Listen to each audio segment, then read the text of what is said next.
Welcome, my peeps, my peoples. Please like, comment, subscribe, share the video. It would be greatly appreciated. It's Mary Jane. Let's talk about Shameless Season 9, Episode 3. Let's get into it. It just seems like when are they going to build more than what they're giving us? So right now, let's talk about Ian. Ian is around the world searching for some religion. Same thing that Frank did when he went to the Buddhist temple too as well, to get some peace, to get some understanding. So we have Ian just running around and not getting any answers. Now I guess he's realizing that, his quest for God, maybe he doesn't think that he's gay Jesus or Shem or anybody anymore, because he can't figure out what his purpose is in talking to Jesus. So I don't know if he's back on medication, if that's why he can't talk to God anymore, or he's off. It seems like he might be back on his medication, but it's pretty weird that he's back on his medication after all this time. And then, Ian, escaping from the church, not doing his speech and shit that he was supposed to do, that all his followers bailed him out. And it's crazy that they didn't go look for him or find out where he was, where he been, or because they know where he lives at. But it seems like Ian's on a search, on a quest to understand, how come I don't hear him anymore? So I'm assuming that he's back on his medication. So, but he's on a search, and when he talked to the Buddha, the Buddhist, and he was like, he was like, sometimes it happens overnight. It happened overnight, but it took a lifetime and many years of meditation. And Ian got up and just was like, I gotta go, I gotta bounce. So his storyline is kind of like, it's out there. I don't know if they're trying to bring him back to Ian, back to himself. I don't know if he's actually I don't know what they're gonna do with all his following, because how is that just gonna go away and not be around? So that was weird. And then we're happy to see that Carl actually got his letter, Congress recommendation letter, and it was thanks to V. And just Carl going to the bar and talking to V and giving her the side sad eyes and everything, and V knowing who the Congress person is just like, oh shit, yeah, V dominatrix. And just seeing that part, and out of all the people in the storyline, V's the one that knew the congressman, because she used to be his dominatrix. And actually, going there for Carl, and Kevin's like, whatever V does is all good, and getting him that letter of recommendation. But then now what is Carl going to do with all these dogs in the basement? What is he going to do with these dogs? Is he still going to volunteer? These dogs are rotten to death in the basement. This is just like the same, like a revamping, because Carl had people down there in the basement chained up because he was making money off of being like a rehab or whatever. And now he's down there. He's not making, with the dogs down there, he's not making any money or anything like that. He's just saving them from being cruelly killed, I guess. So now he got his letter. So what he gonna do now? So now he's gonna go to West Point, and that's all gonna be good. We didn't see about the kids going to daycare, how the twins is gonna to play it off that is only one of them. That's going to be weird, but it's probably gonna be funny too as well once we see it. But we begin this scene with Debbie and the men, putting the penises on the guys' cars, that her and the other lady, opposed to the construction workers, the welders, carpenters, and putting dicks. It was like, that metal can go for money. And where the hell is your baby? Where's Fran at? Like, we didn't get to see Fran. We didn't get to see, Debbie be a mother, or babysitting, who's watching her child. So we have that situation. And so we have Lip and we have Ian actually outside, and they actually like talk or whatever, because Ian just returned home. Here comes Frank. Ian basically concerned is, how can he speak to God? What does God want? Or Shem wants what Shem wants, or whatever. And so Frank was like, oh, you need to go with the oldest classic religions. Like, come on, Frank. And he was like, Buddhist, Christianity, and something else he said. I was like, okay, the classic religions. And so basically Frank is letting them know he's doing a campaign, and we're going to make Southside great again, Southside pride. I'm just like, OMG. And then we see Lip, he's making sure that, Zan and Liam goes to school. He packed their lunch. It was beautiful. And even, Ian was like, oh, see, I have changed. Look what you're doing, packing lunches now, because it's like Lip has took over as being the adult. Fiona's like the parent figure in the house, but he added a new kid. And I just believe that, Lip is running from something, taking on everybody else's problems and everything like that. It's because he's running, but he also, Zan reminds him of his childhood, not having a parent, not having people around, and, and being safe. The kid running away, she reminds him of his childhood, might possibly keep him in pain and keep him right where he's at because he's not striving to do anything more. And then him actually becoming a sponsor to the young man and their child is kind of weird because he needs to sponsor his family members, and I think it's a lot of work for him to do that too as well. But I guess that's all part of recovery. But it's like Lip is not focusing on himself or what he needs to do, or he's constantly around people that are very, very needy, and he feels like special, he feels worthy, and he feels like it makes a difference in his life and keeps him away from, drinking, because he's dealing with other people's issues and not his issues, or the reason why he became an alcoholic, or dealing with his professor's death, or just dealing with anything that he needs to deal with. He's just dealing with other people's problems, so that's cool. So we move on to that. So we got Carl. He's walking around with dogs everywhere. The dogs are rotting to death in the basement. It's just like, okay, I guess it's better than, than putting the gas on from the car. Like, it's just crazy. Then Lip is actually meeting with the young dude and his baby at the AA meeting, and he lets him know he wants to be his, sobriety coach. But then he gets a phone call and something's wrong with Zan. Zan has broke her arm, but now he's realizing it, and I just couldn't believe that Lip wasn't able to fool the hospital people, because Fiona showed him how to do it, and they've been doing it for years, pretending like they was each other's parents, and that's my mother and stuff like that, to get away with it and everything, and not knowing that the authorities are going to ask questions when they go to the hospital, because it's the same thing that happened to his brothers and sisters in the past when they went to the hospital, and that's why Fiona ended up getting parental ship over her brothers and sisters. So Lip not knowing that was going to be the next question was kind of weird too as well. And then he calls Brad in to pretend like he's Zan's father. Brad was like, nah, you need to let that little girl go. You need to focus on you. And I just, I'm sober. I just got married. You're not going to drag me into this shit. No. Some of us say like he should have did, of course, because we know the system with DCYF, and we know foster home, sometimes it's really bad for our youth, and it's not a great place for a child to grow up in. But is living with Liam better? It all depends on what type of children home that a kid goes to. But overall, I say, yeah, living with Lip is better. Because some group homes and some, child homes are really, really bad. And the staff is underpaid and overworked. And then just the funding and the things that they feed the kids. Well, she's not eating anything better. But anyways, so now he has a problem because he can't get Zan out the hospital. So now he has to create a disturbance, and he actually kind of like jeopardize another man's life by unplugging his oxygen so he can actually run with Zan out the hospital, which is crazy. It's not, does the hospital know their address? Like, does the school know Zan address? Isn't that where she got hurt at school, I believe? Or was she in the park? So with that situation, can't DCYF and social services come to the Gallagher's house and, take her? And if that's going to be the case, is that going to happen?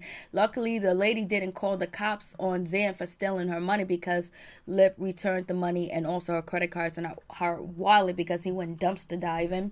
So we have that situation, and it seems like Lip, he doesn't seem like he has a really close relationship. If she runs away, she fights him, and it doesn't seem like Zan is that close to Lip in the first place, and it doesn't seem like Zan and Lip have really a good bond or a really like brother type of sister relationship. I don't, him taking her to the wedding was nice too as well, but now since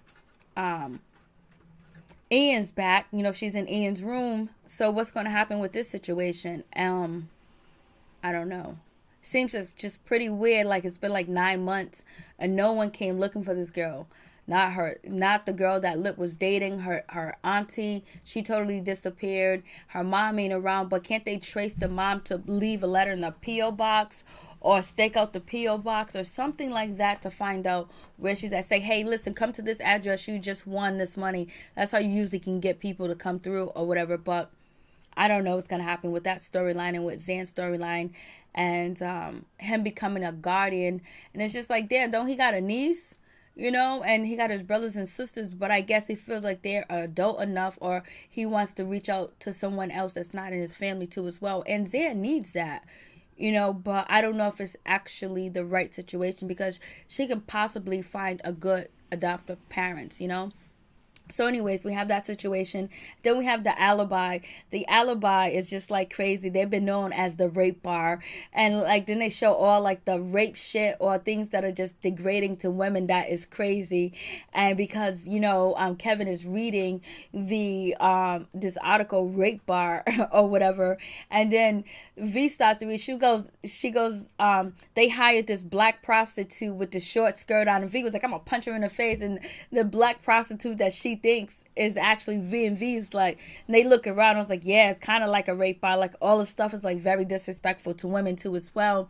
And it seems this season is focusing on women too and women's problems, just a little bit with the rape bar, and then also with what Debbie's trying to do for women and get more money on a dollar. So you can see that the woman that is with Debbie, you know, she has more experience. She's like a carpenter. She's been a foreman, but she's probably making less because number one, she's a woman. And then on top of that, she's a black woman. So she's going to get less. And it was funny when Frank ran up to, you know, Ian and actually, you know, Lip and was like, welcome, hey, my indigenous people, basically saying that white people are indigenous now to Southside Chicago because, you know, the rest of the community has been taken over by blacks and Latinos. I was like, Frank got so much motherfucking nerve. So we have that situation go on with that. And so then, you know, now Frank comes into the bar. He got t-shirt that is just like, you know, and whistles and stickers and hats and just saying vote more white, right is white, or, you know, like them little slogans. And V's like, these slogans are racist. Pride and all types of stuff. And then, you know, we have that situation going on, which was like, you know, interesting, like how Frank didn't care if the slogans were racist or not. And then we have Tommy and Kermit like talking about like, oh, you know, like, yeah, this bar is kind of rapey and all it, you know. Tommy and Kermit, I really think that their little parts are very funny in the show too as well. More white, more better. White is right. Like that's the stickers and that's the t-shirts in the bar and stuff like that. And then Frank is able to buy a beer because he's holding on to the, you know, campaign money and shit like that. So it's just like Frank's collecting money. He gives another speech. It's like now we're focusing on really Frank just giving speeches like twice in one episode. So he's giving speeches so he can continue to collect money and things like that. And then we have Ford and Fiona really not seeing eye to eye because Ford is kind of jealous of Fiona dealing with this real estate guy Max and him being attractive and him having money and being a douchebag as well. He thinks Fiona might be lured to go the other route or something could possibly happen. And also he doesn't believe in Fiona investment, especially $100,000. He thinks that she needs to step back, but does he really think that she needs to step back, that, you know, it's not like a safe bet? Because he did say when him and Fiona were jogging, like, oh, so who's going to be in charge of this, you know, lot? Because he was like, this is just an empty lot. And she was like, well, I get 30% back on my, you know, investment. And she was like, you know, Max is going to be in charge. And so then that's when, you know, Ford was like, so you can actually really lose a shit ton of money if everything doesn't go through. So we'll see how the deal comes out. But Fiona was supposed to meet, you know, Max. And, you know, Ford was really jealous about that. But she meets him and they didn't show us the contract signing, how the things went or anything like that. It seemed like, you know, Fiona was happy afterwards because she showed up to a house and condoms was everywhere, like all over the place. Where Fiona's, you know, neighbors at, you know, condoms everywhere. And her and Ford made up and I guess they had sex. So I guess that's cool in that situation. But also Fiona going to visit, you know, V. We haven't seen V and Fiona together in a long time. And then actually them talking and them chopping wrapping up, V is like, so is he cute? She was like, yeah, he's fine, and all this other stuff, and like that's probably why Ford is jealous. And then Fiona asking V like, why did she have on that bustier or whatever? And I'm surprised that V didn't just say, hey, listen, it's because of Carl. Carl's trying to get into West Point, and he needs a letter of recommendation. Like, even catch Fiona up on the kids. It seems like Fiona's so far apart away from her brothers and sisters, because usually V would say, oh, I had to help out Carl came through, you heard he's trying to get into West Point, so I had to whip it on the congressman to make sure Carl gets his letter. So it seems like Fiona's just really removed from her brothers and sisters, and it is what it is with that situation. So that was cool. And then we have Ian. He's just still going around the temple to temple, and we have now that Kev is talking about everyone's gonna have to sign, papers, permission to talk to women, and no more talk this and how to address women. Kermit was like, well, if I have to get a woman to sign a document and she's not drunk, I'm never gonna get laid. Kevin was like, well, you're not gonna get laid. And Tommy is like, so what? Tommy was like, I don't know what's going on. I see a woman, I'm at the construction site, I grab my balls and say, suck on this. So it kind of validates that Debbie needs to do what she needs to do, especially at the construction site, and protect the women and bring the women together too as well, because we got Tommy sitting at the bar disrespecting women at the construction site, and one of these ladies that we can see that's working with Debbie and putting the balls on people's cars are probably affected by Tommy or one of his men, and how bad the discrimination is going on against. And then we have Kevin trying to make the bar more friendly to women and make sure the bar's not rapey, there's no rape talk and things like that. And actually seeing Kevin really care, because once Kevin gets into a topic of an idea, he won't let it go away. So he's making sure that he even got it on the board, no rapey talk. Like, that's rapey talk. Then he's trying to fill out little napkins and put women friendly. Like, come on, he's doing way too much. Like, how they gonna read you writing with black pen on a green napkin and you're gonna put it in the window? Come on, Kev, I'm gonna need you to think a little bit. And so we have that situation go on, and and so we get Frank and his candidate, Mo White, basically going around in the neighborhoods and getting people to sign, and Frank asking that lady for $10. She told him that she was unemployed, and Frank taking on the heavy work and the hard duty. But then when Frank goes to a black woman's house, he instantly just leaves the porch, and then Mo jumps up and was like, hey, listen, I know you're probably going to vote for the black woman, whatever, but look at these potholes, look at all this. There's a liquor store in every corner, and basically, touching her and kind of like finessing her, made her want to change her vote to vote for Mo White. And then nobody knowing that Mo White he has to resign because he had a scandal of being a child molester, and he likes little kids, and people think that shit is okay. So now you got the Spanish person that they're saying, the Latino guy, that Ruiz or whatever his name is, he's just there to build the LGBT community center. The black woman, she's just there to build the black museum. And now you have Mo White. He wants to build up the Irish community, but yet he's a rapist and like little girls and a child molester. So like these candidates that like, they're just basically saying like the politicians and races are just fake or whatever, having a race and having, I guess they're throwing shots at the Democrats too, and then the Republicans, and then I guess Mo should be a Democrat because where he lives at, but I think he is a Democrat, so there's no Republicans that they're showing. There's no Republican opponents that they're showing that are going against, Mo White or, the black women and the Spanish guys. So I guess maybe we'll see that later on.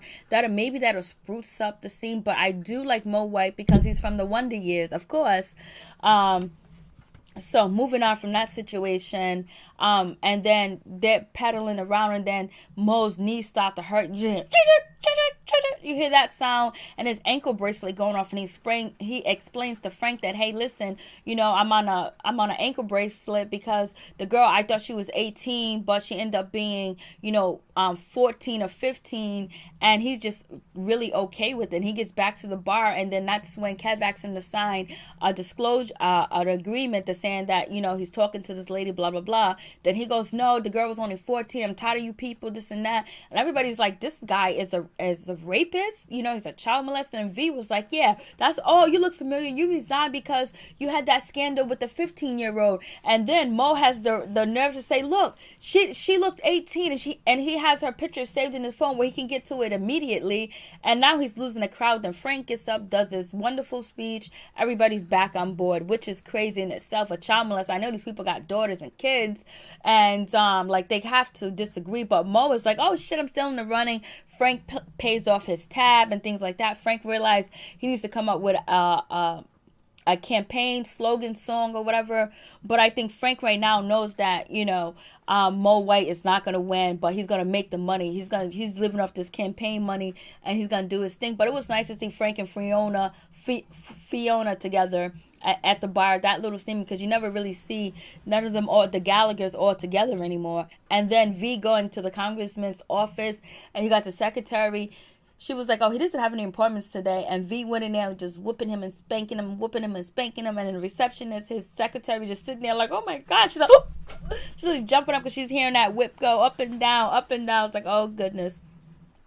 So, and then, Frank asking for money at the door is just way too much going on. Then we get Liam, him actually going to school and actually getting picked on, by other classmates, until he realized, okay, the bully that is copying off of my homework, you know what? I'll help him, get straight A's or bring up his grade if he protects me. So that scene was good, that Liam was walking with the big tough kid, and then the little kid tried to say hi to him that's just like Liam, that's a nerd. He was like, and then the big kid, I wouldn't call him a bully, but the big kid pushed him away. So now, and then them also calling, the white girl, cracker monster or something like that, calling her a bully and shit like that was crazy too as well. But, the episode was probably a C minus. I don't know when they're going to get better.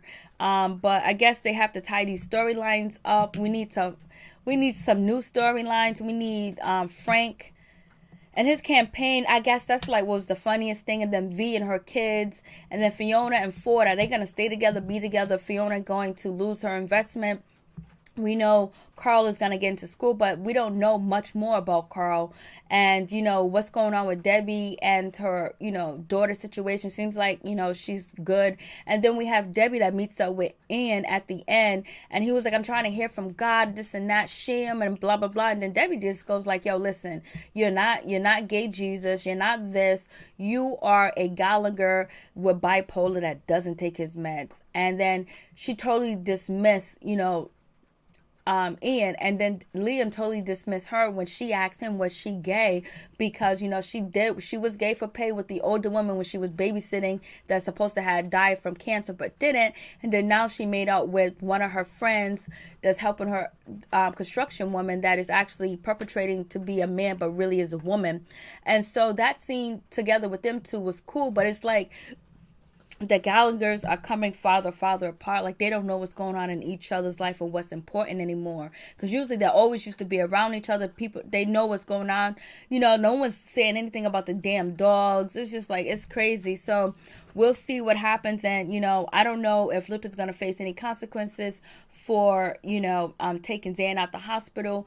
And if, Ian's going to face any consequences, because he's fresh out of jail, out on bail. Now he got to go to court, and he's going to probably need his followers to help him pay for a lawyer and actually, bring the heat to the court system where they probably just let him go. Who knows? But kidnapping, blowing up shit, danger, a threat, a terrorist, whatever, with Ian's situation, and Carl getting into West Point, that's cool. So now, what is Carl going to do with these dogs? Can we let these dogs go? That storyline. And I would like to see more of Liam in school too as well, and how he deals in public school too as well. And Fiona, like what's going on with her tenants, and how is this investment going to go down? And is, Max a real sleazy guy? And what's up with, Ford and all these baby mamas he has that, is that just a done deal and the kids don't have any part in it? And we'll see where Mo White goes, and how long is Frank going to align himself with Mo White when the money dries up. That's when he's going to not align himself anymore. So peace, I'm out, one love.